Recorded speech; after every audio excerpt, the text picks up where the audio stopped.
let me empower them through my foundation, Dololo. But Kay is not the only one. Thank you, Honorable Speaker.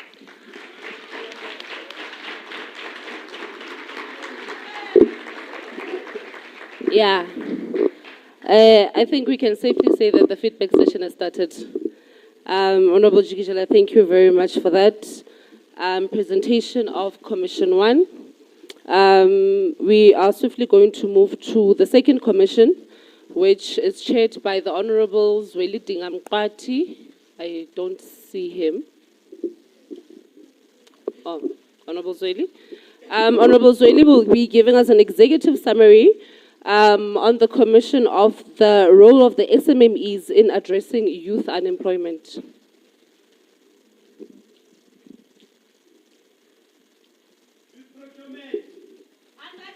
100%.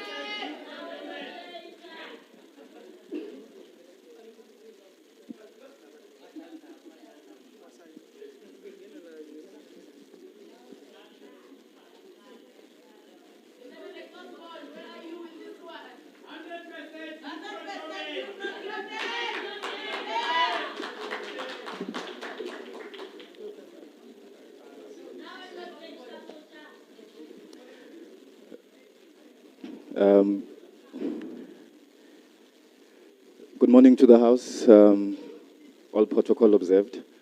I'm trying to save time. I believe that we were very enthusiastic coming into this commission because we believe it's one of the things that can definitely change the status quo of South Africans, at least, especially the youth. But now, when we are looking into our report and how we were workshopped into structuring it, it was very narrow.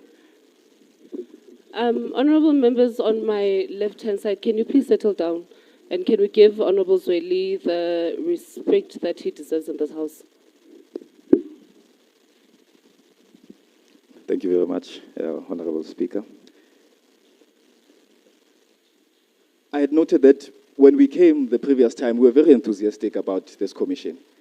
Unfortunately, now looking into it, we are realizing that in its approach, it was very narrow, and it does not allow us to discuss on things that can actually change the status quo of South African young people as we speak. The burden that has been put on SMMEs in alleviating unemployment is almost unrealistic in this current administration. We have about 100 before. Let me just update the House on the current statistics of young people in the country. Thank you. The total youth that is in the country between the ages of 15 and 34 is around 21 million. And the total population estimated is around 63 million.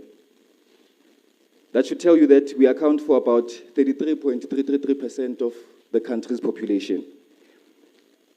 And in this 33.33 recurring country's population, 46% of the very same young people between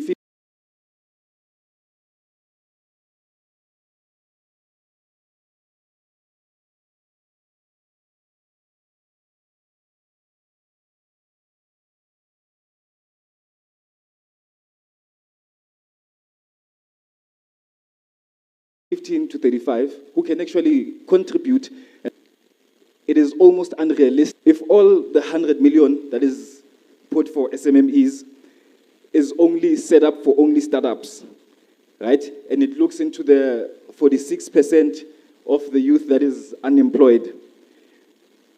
With the startups, maybe a good scenario, all of them having 5 employees. We are speaking about 25,000 young people who would be employed. And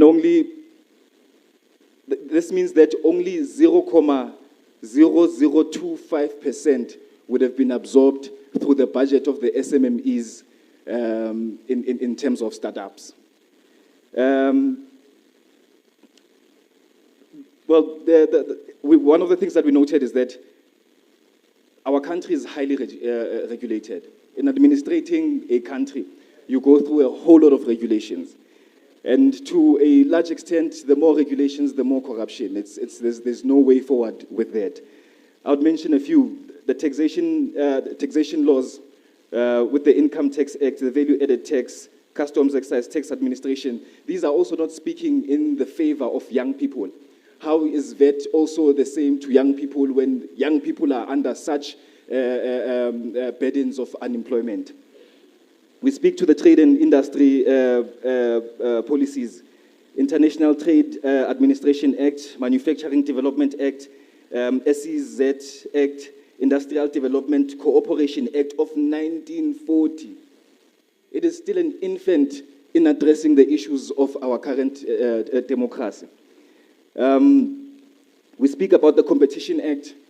Monopolies have been created. Most of young SMMEs that come up, they fall because big business are able to take advantage in monopolizing industries so that they can capture their companies.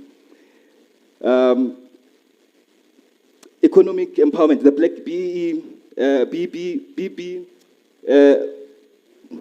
BBBE Act, as is reviewed, should incline to young people having more participation in their economy, especially as I'm mentioning this specific the population of young people, the net communication, those who are not in education, in training, or in employment, which is the 46% that we are speaking to. And you cannot speak about the BEE Act without speaking to Employment Equity Skills Development Act, the Skills Development Levy, and Preferential Procurement Policy Framework Act. And Preferential Procurement Policy Framework Act.